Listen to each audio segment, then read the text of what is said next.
दोस्तों, स्वागत है आपका हमारे चैनल कहानी सूत्र पर। दोस्तों, ये बात तो आपने सुनी होगी कि कर्मों का फल और भाग्य का लिखा भी नहीं मिटता। हम अच्छे कर्म और बुरे कर्म धरती पर करते हैं और हम सोचते हैं कि हमें कोई नहीं देख रहा है, लेकिन एक अलौकिक शक्ति है जो हमेशा हम पर नज़र रखती है। जैसे बीज बोओगे वैसे ही फसल प्राप्त करोगे। ये कहावत आपने सुनी होगी। जैसे आप कर्म करोगे वैसा ही आपको फल भी प्राप्त होगा। लेकिन मेरा एक सवाल है, क्या आप इस बात पर यकीन करते हैं कि जैसा आप कर्म करते हैं वैसा ही आपको फल भी मिलता है? आइए इस कहानी के माध्यम से ये समझते हैं। दोस्तों, कहानी सूत्र चैनल पर आपका स्वागत है। एक गांव में रघु नाम का एक किसान रहता था। उसके परिवार में सिर्फ रघु और उसकी पत्नी रहती थी। एक दिन वह किसान और उसकी पत्नी अनाज बेचने के लिए दूसरे नगर गए थे। जब वे अनाज बेचकर दूसरे नगर से अपने नगर आ रहे थे तो दोनों अनजान शहर में एक सुनसान रास्ते से जा रहे थे। जब वे दूसरे राज्य की सीमा से निकले तो उन्हें रास्ते में कुछ डाकू मिल गए और उन डाकुओं ने उस किसान और उसकी पत्नी के पास जो कुछ भी था वह सब कुछ लूट लिया। और इस तरह किसान और उसकी पत्नी को डाकुओं ने भिखारी बना दिया। इसके बाद डाकुओं का गिरोह वहां से चला गया।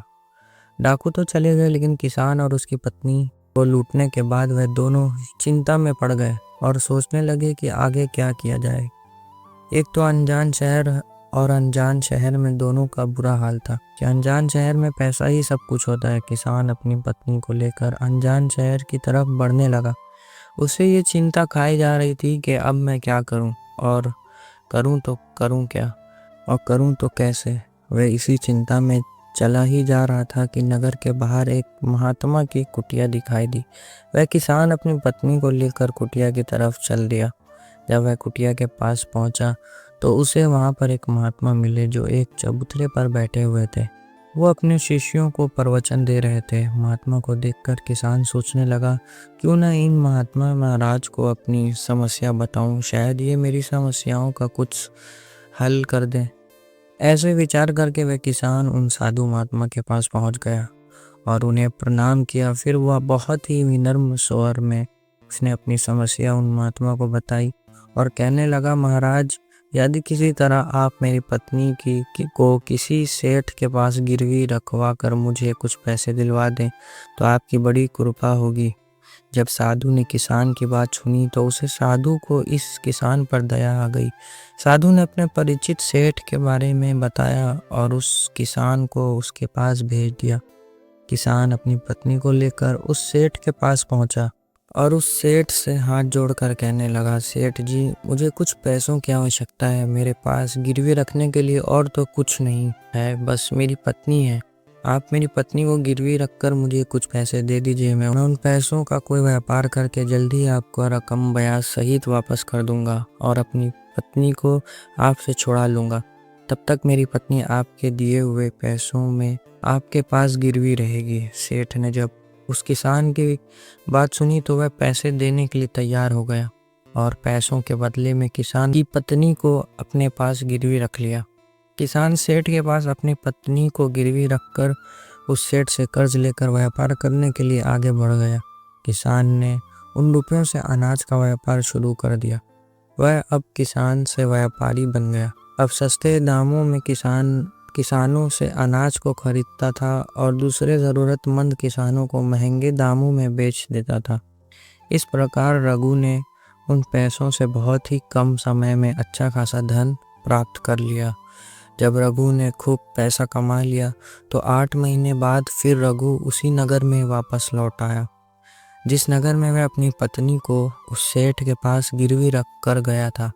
रघु ने नगर में आकर सीधा उस सेठ के पास पहुंचा और सेठ के पास पहुंचते ही कहने लगा, सेठ जी, मैं 8 महीने पहले आपके पास अपनी पत्नी को गिरवी रख कर गया था। आप अपना हिसाब करके मुझसे रुपए ले लीजिए और मेरी पत्नी को मुझे वापस लौटा दीजिए। ये सुनकर उस सेठ ने कहा, भाई क्या बताऊं, आज से 3 महीने पहले की बात है। तुम्हारी पत्नी अचानक बीमार पड़ गई और उस बीमारी के कारण तुम्हारी पत्नी की मृत्यु हो गई। मैंने तुम्हारे पत्नी का बहुत इलाज भी करवाया, अच्छे से अच्छे वैद्य को बताया, लेकिन मैं फिर भी तुम्हारी पत्नी को नहीं बचा सका। रघु ने जब उस सेठ के मुंह से ये सुना तो रघु ये सुनकर बड़ा दुखी हुआ। फिर थोड़ा धीरज रखकर उस सेठ से बोला, सेठ जी, जो होना था वह तो हो चुका है। शायद मेरे नसीब में ही ऐसा लिखा हुआ था। वह मेरे साथ रहती तब भी आयु पूरी होने पर उसे मरना ही पड़ता हो।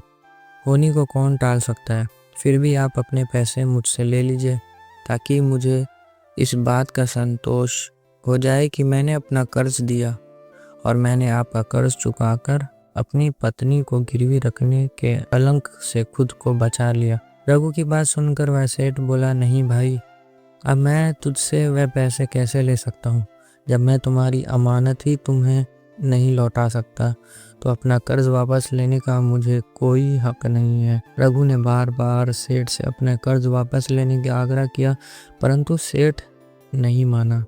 उदास भाव से रघु जब वह वहां से निकला तो रास्ते में फिर उसी स्थान पर पहुंच गया जहां पर वह उन साधु महात्मा से पहली बार मिला था।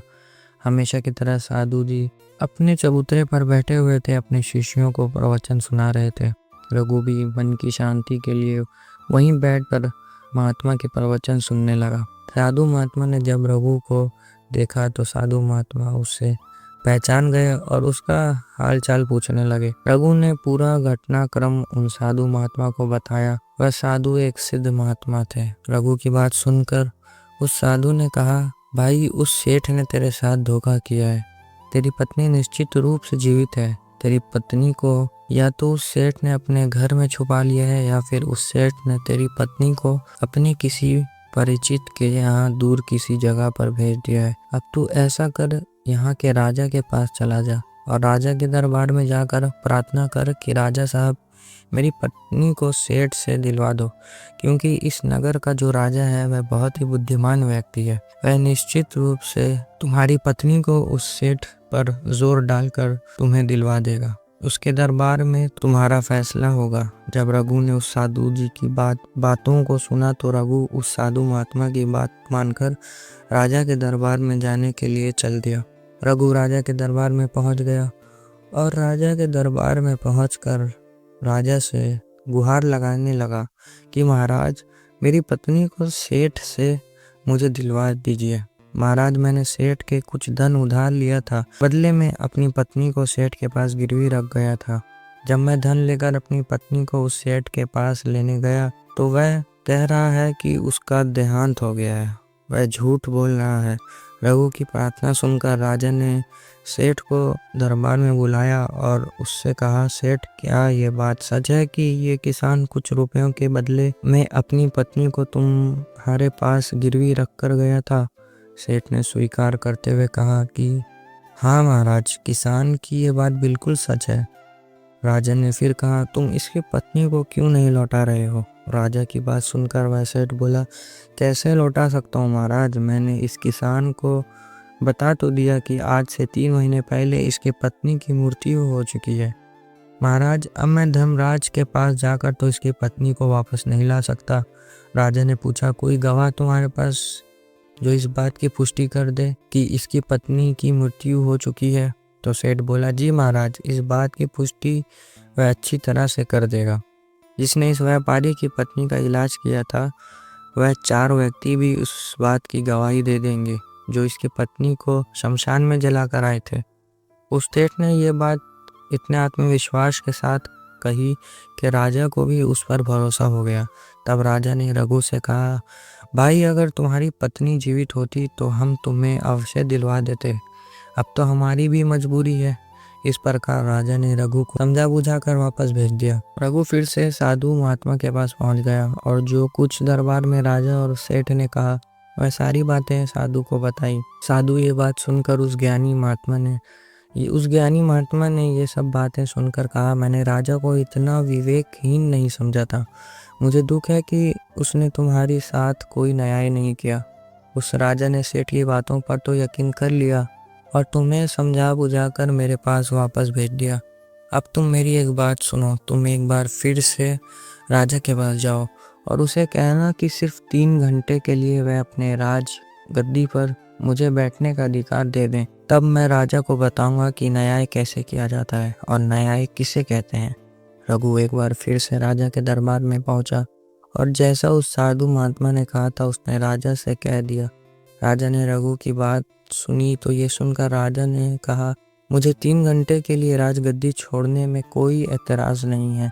यदि ऐसा करने से तुम्हें न्याय मिल जाएगा तो मैं 3 घंटे के लिए उस साधु महात्मा के लिए अपनी राजगद्दी छोड़ दूंगा। तुम उन महात्मा को राज दरबार में ले आओ। रघु ने ये वचन सुने तो रघु साधु महात्मा के पास गया और उन साधु महाराज को राज दरबार में ले आया। जब साधु महाराज राज दरबार में पहुंच गए तो राजा ने अपनी राजगद्दी उन साधु महात्मा को सौंप दी।